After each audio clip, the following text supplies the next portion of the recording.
On commence notre histoire dans les camps français qui assiègent la ville d'Arras, tenue par les Espagnols. Là-bas sont les personnages principaux de l'histoire. Christian, le mari de Roxane, un homme beau mais stupide, et Cyrano, le cousin de Roxane, qui est laid mais intelligent. Il y a aussi le prêtre, un ami de Cyrano, et le comte de Guiche, un homme horrible qui veut marier Roxane.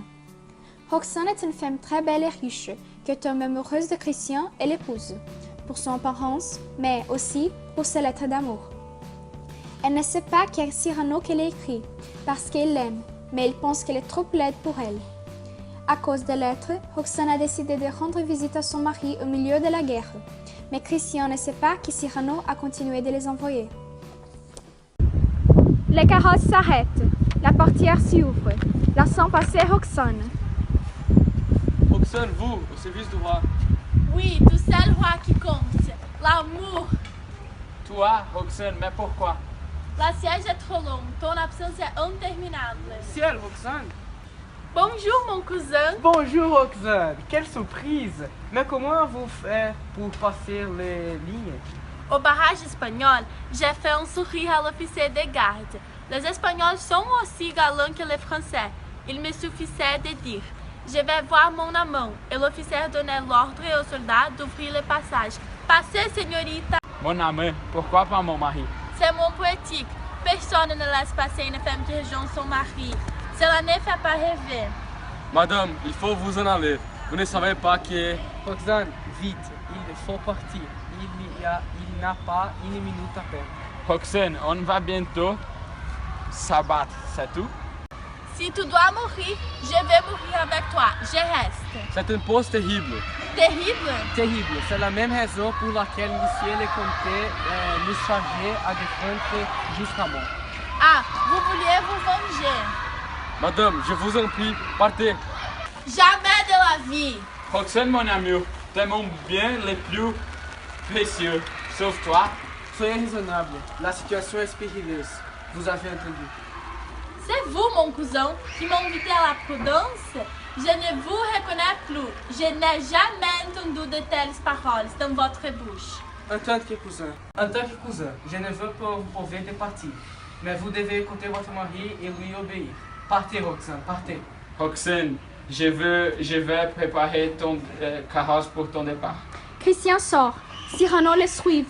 Roxane et les Guiches sont laissés seuls. Madame, qu'avez-vous décidé? Je reste, bien sûr. Christian, j'ai quelque chose à te dire. Roxane risque de te parler de... Des? Qui voulais-tu me dire? Quel est donc ce secret? Si Roxane te parlait des lettres. Des lettres? Tu lui as donc envoyé plusieurs? Oui, elle croit que tu as écrit très souvent. Très souvent? Combien de fois par semaine? 1, 2, 3, 4. Bien plus. Tous les jours. Et tu ne m'as rien dit, ainsi tu risquais la mort chaque nuit pour la nuit transmettre. Chou, bah voilà. Christian entre dans sa chambre. Roxane est là-bas. Me diras pourquoi tu as pris ces risques intenses. C'est à cause des lettres. Quoi? À cause des petites lettres d'amour? Tais-toi. Ces lettres, je les attendrai chaque jour. Je les lisais, je les relisais. Elles sont pleines de ton amour puissant, sincère. Quelle ardeur! Elles me rappellent ce fameux soir où, sous mon balcon, tu m'as ouvert ton cœur et de quelle manière? Des lettres pleines d'amour puissant et sincère? Oui, c'est la saison. Et c'est pour cela que... Oui, et je dois te demander pardon. Pardon? Je l'ai vu, c'est d'abord ta beauté qui m'a séduite, mais grâce à les lettres, j'ai découvert la profondeur de ton amour. Ces déclarations passionnées qui viennent des plus profonds de ton cœur troublent les miens. La beauté du corps au fond est éphémère, mais celle de ton âme, ton esprit m'oublissant davantage. Même si un jour tu deviens laide, je t'aimerai tout autant et peut-être davantage. Laide? Oui, laide. Cette confidence te trouble et te rendrait heureuse. n'est-ce pas? Bien sûr, Roxane. Quelle révélation. Mon amour, On nous regarde. Ces cadets vont mourir. Va encore leur apporter le réconfort de tout sourire. Christian sort. Roxane est seule. Christian entre dans la tente de Cyrano. Cyrano, Oui, Christian. Que passe-t-il? Toi, elle est vide. elle ne m'aime plus. C'est toi qu'elle aime. Ce sont les déclarations d'amour qu'elle lit dans les lettres, dans tes lettres.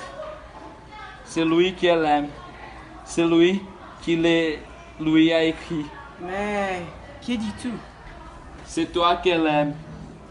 Et je comprends un peu. Tu l'aimes aussi. Moi? Mais, Je le crois. Je sais. J'en suis sûr. c'est vrai. Christian est choqué. Elle m'a dit qu'elle m'aimera, même si je deviens laide. Ah, que je suis heureux. Mais ne crois pas ces mots. Elle a dit, et tout regardant. Surtout ne deviens pas laide. Tu ne sais pas ce que c'est. Léor est au choix. Dis-lui tout ce que tu lui cachais depuis si longtemps. Moi, je veux être aimé tel que je suis, sans rien dissimuler. Je veux jusqu'au poste de Dieu. Je l'appelle Roxane. Non, par pitié. Roxane entre. oui?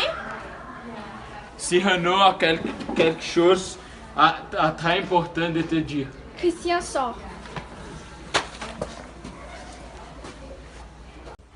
Quel est donc ce grand secret? Christian a été troublé par ce que vous lui avez dit.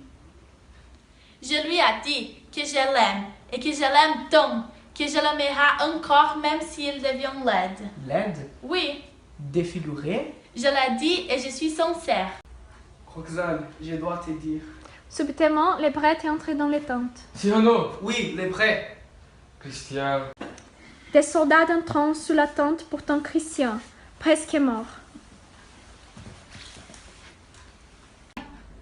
Tu lui as parlé? Oui, je lui ai tout dit. C'est vous qu'elle aime et toujours. Roxane s'approche du corps de Christian. Ciel, il ne respire plus. Christian est mort. Roxane pleure. Cyrano, j'ai perdu mon grand amour. Ma vie est finie. N'est-ce pas, Cyrano, qui c'est un être merveilleux? Oui, Roxane. Un poète sublime. Oui, Un grand esprit. un cœur profond. Une âme magnifique. De lui, il ne me reste que cette lettre. Elle s'évanouit. Quelle manière? C'est fini. Oui, c'est fini. Je ne ferai jamais, jamais garder le silence. Christian est mort. Roxane est désespérée et Cyrano ne lui dit pas la vérité. Elle va vivre dans un couvent, dévastée à jamais par la mort de l'amour de sa vie. 15 ans plus tard, Cyrano vient visiter Roxane et, quand il lisait la dernière lettre de Christian, elle se rend compte que c'était lui qui les avait écrits. Mais, malheureusement, Cyrano meurt dans ses bras après avoir lu la lettre.